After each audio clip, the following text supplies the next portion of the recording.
प्रस्तुत करते अभयच्या जांभूळयुक्त जम्बो असव, मधुमेहींसाठी संजीवनी आणि महाराष्ट्रातून सर्वाधिक डॉक्टर्स घडविणारा महाराष्ट्राचा महाब्रँड IIB। नागपुरात नितीन गडकरींचा पराभव करण्यासाठी नरेंद्र मोदी, अमित शहा आणि फडणवीस यांनी एकत्र प्रयत्न केले। सामना वृत्तपत्राच्या रोखठोक सदरातनं गंभीर आरोप।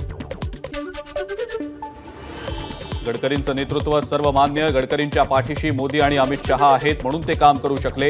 काँग्रेसचे नेते सुद्धा त्यांना साथ देतात। केवळ सनसनाटी निर्माण करण्यासाठी राऊत बेछूट आरोप करतात। मुनगंटीवार यांचा पलटवार। अमित शहांच्या हाती सत्ता आली तर योगी घरी बसणार, अमित शहा योगींना घरी पाठवणार। सामनाच्या रोखठोक सदरातनं राऊतांचा दावा। अजित पवार यांचा एकही उमेदवार निवडून येऊ नये यासाठी शिंदे आणि त्यांच्या यंत्रणेनं खास प्रयत्न केले। रोखठोक सदरातनं संजय राऊतांचा मुख्यमंत्र्यांवर निशाणा। निवडणुकीत पैशांचा अफाट वापर केल्याचाही दावा। पंतप्रधान मोदींनी देशावर रशियाच्या पुतीनप्रमाणे राज्य केलं। त्यांनी देशाला गुलाम केलं आणि 10 वर्षात गुलाम जन्माला घातले, तरीही गुलाम बंड करतोच। सामनातून संजय राऊतांचा मोदींवर घणाघात। संजय राऊतांनी रोखठोकमधून अकलेचे तारे तोडले। राऊत भ्रमिष्ट अवस्थेत रोखठोक लिहित असावेत। 2019 मध्ये राऊतांनी मुख्यमंत्री होण्यासाठी प्रयत्न केले। हिम्मत असेल तर एक रोखठोक त्यावरही लिहा। बावनकुळेंचं ट्विट। राष्ट्रवादी शरदचंद्र पवार पक्षाचे युवा राष्ट्रीय अध्यक्ष धीरज शर्मा यांचा राजीनामा। पक्ष नेतृत्वाकडून दुर्लक्ष झाल्यामुळे वेगळा निर्णय। शर्मा यांच्या जवळच्या कार्यकर्त्यांची माहिती। राष्ट्रवादी युवती काँग्रेसच्या अध्यक्षा सोनिया दुहानही राजीनामा देण्याची शक्यता। सोनिया दुहान अजित पवार गटात प्रवेश करणार असल्याची माहिती। नाशकात सराफा व्यावसायिकांवर आयकर विभागाची धाड। सलग 3 दिवसांपासून आयकर विभागाची छापेमारी सुरू। नाशिकमध्ये सराफा व्यावसायिकांवरच्या छाप्यात 26 कोटींची रोकड जप्त। 90 कोटींच्या बेहिशेबी मालमत्तेचे दस्तावेजही हस्तगत।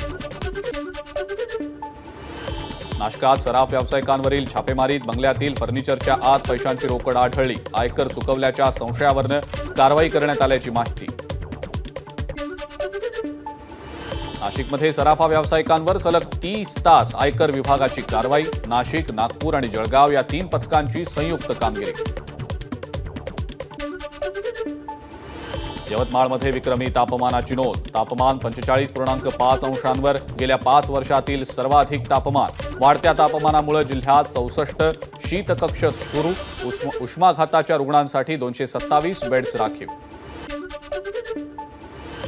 मालेगावमधलं तापमान उच्चांकी स्तरावर। तापमान 43 अंशांपर्यंत। उन्हाच्या दाहकतेनं नागरिक प्रचंड हैराण। जळगाव जिल्हा शासकीय रुग्णालयात गेल्या 8 दिवसांपासून मृतांचा खच। 50 पैकी 16 मृतदेह बेवारस असल्याची माहिती। काही मृतदेह विविध आजारांनी होते ग्रस्त, तर काहींचा उष्माघातामुळे मृत्यू। अकोल्यातल्या राणी सती मंदिर परिसरात आढळला मृतदेह। मोहन खाडे असं मृत्यू झालेल्या व्यक्तीचं नाव।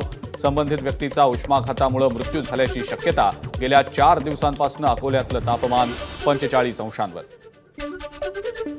धुळे शहराला पाणीपुरवठा करणाऱ्या डेडरगाव तलावातील पाणी साठ्यात मोठी घट। 15 ते 20 दिवस पुरेल इतकाच सध्या पाणी साठा शिल्लक।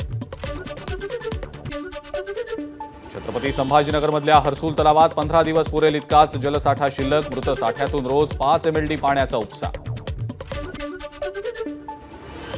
नाझरे धरण कोरडं पडल्यानं 56 गावांवर पाणी टंचाईचं संकट। पुरंदरमधील 40 तर बारामतीतील 16 गावं पिण्याच्या पाण्यासाठी नाझरे धरणावर अवलंबून। वाशिमच्या मालेगाव तालुक्यातल्या खैरखेडा गावातली पाणी टंचाई कायम। पाण्यासाठी खैरखेडा गावातल्या नागरिकांची डोंगरकड्यावरनं 1 किलोमीटरपर्यंतची पायपीट। छत्रपती संभाजीनगरच्या सोयगावमध्ये उष्माघातामुळे 24 तासात दोघांचा मृत्यू। काल घोसला गावातल्या सुमन पवार नावाच्या 17 वर्षीय तरुणीचा उष्माघातामुळे झाला मृत्यू। मुख्यमंत्री एकनाथ शिंदेंकडून मुंबईतल्या नालेसफाईची प्रत्यक्ष पाहणी। 2 दिवस आधीही मुख्यमंत्र्यांनी पालिकेमध्ये घेतली होती आढावा बैठक। 31 मे दरम्यान केरळमध्ये तर 10 जून दरम्यान मुंबईसह कोकणात मान्सूनचं आगमन होणार। 15 जून दरम्यान सह्याद्रीचा घाटमाथा ओलांडून उर्वरित महाराष्ट्रात मान्सून दाखल होणार। हवामान तज्ज्ञ माणिकराव खुळे यांची माहिती। जळगावच्या रावेर आणि जामनेरला अवकाळी पावसाचा मोठा तडाखा, केळी बागांचं मोठं नुकसान, घरांवरील पत्रे देखील उडाले.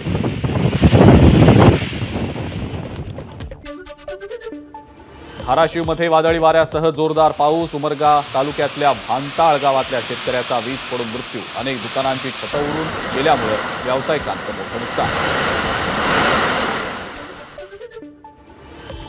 नंदुरबारमध्ये आठवड्याभरापासून वाढत्या तापमानामुळे भाजीपाल्याची आवक झाली कमी. आवक कमी झाल्यामुळे भाजीपाल्याच्या दरात मोठी वाढ. सततच्या वातावरण बदलामुळे नांदेडमधल्या केळी पिकावर करप्या रोगाचा प्रादुर्भाव, लवकरात लवकर पंचनामे करून आर्थिक मदत द्यावी, केळी उत्पादक शेतकऱ्यांची मागणी. अंधेरीमध्ये 29 आणि 30 मे रोजी पाणी पुरवठा बंद, काही भागांमध्ये कमी दाबानं पाणी पुरवठा होणार. उपमुख्यमंत्री अजित पवार आज बारामतीच्या दौऱ्यावर, सकाळपासूनच अजित पवारांकडून बारामतीतल्या विविध विकास कामांची पाहणी.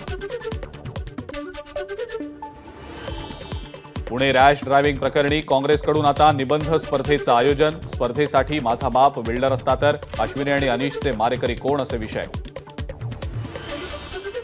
निबंध स्पर्धेतनं पुणेकरांच्या भावना कळतील. पुण्यातील ड्रग्ज, पब आणि वाहतुकीचा प्रश्न याबाबत अनेकदा सभागृहात आवाज उठवला, मात्र प्रशासनाकडून तात्पुरत्या स्वरूपाची कारवाई केली जाते.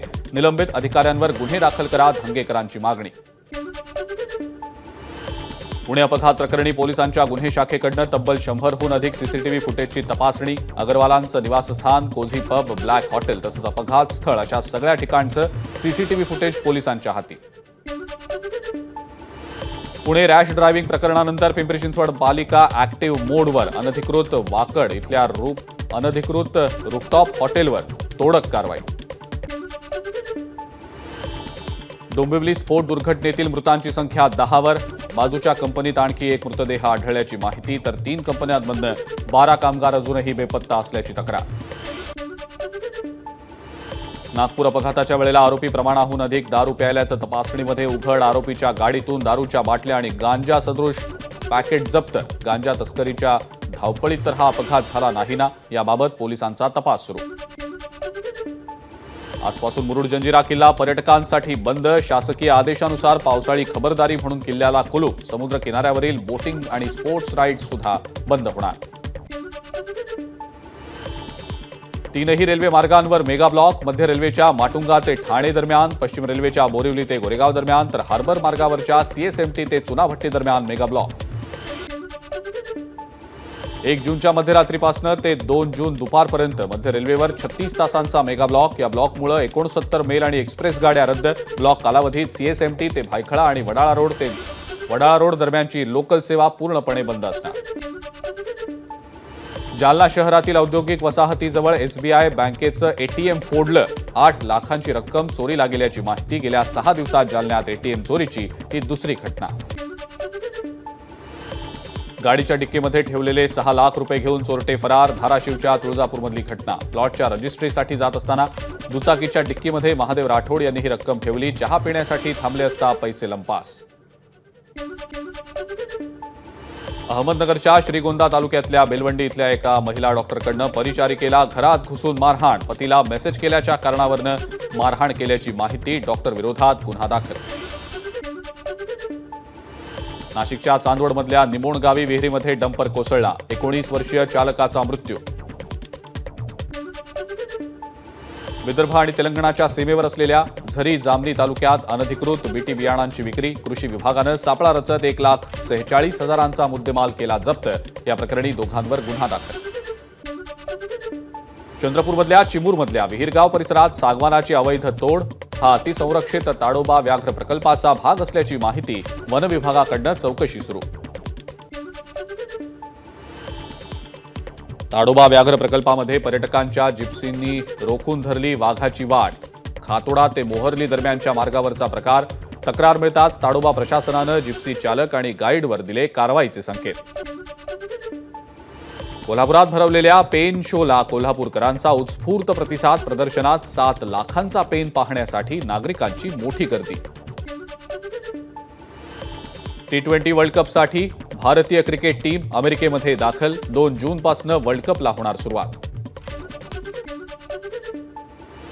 IPL 2024च्या फायनलमध्ये सनरायझर्स हैदराबाद आणि कोलकाता नाईट रायडर्स आमने सामने. दोन्ही टीम्समधला हा सामना चेन्नईच्या चेपॉक क्रिकेट ग्राउंडवर रंगणार. क्रिकेटपटू हार्दिक पांड्यासोबत घटस्फोटाच्या चर्चा सुरू असतानाच नताशाचा मित्रासोबत लंच डेटवर गेल्याचा व्हिडिओ व्हायरल. दाक्षिणात्य अभिनेते रजनीकांत यांना UAE संस्कृती आणि पर्यटन विभागाकडून गोल्डन व्हिसा. अबुधाबी इथं दौऱ्यासाठी गेले असता रजनीकांत यांना व्हिसा प्रदान.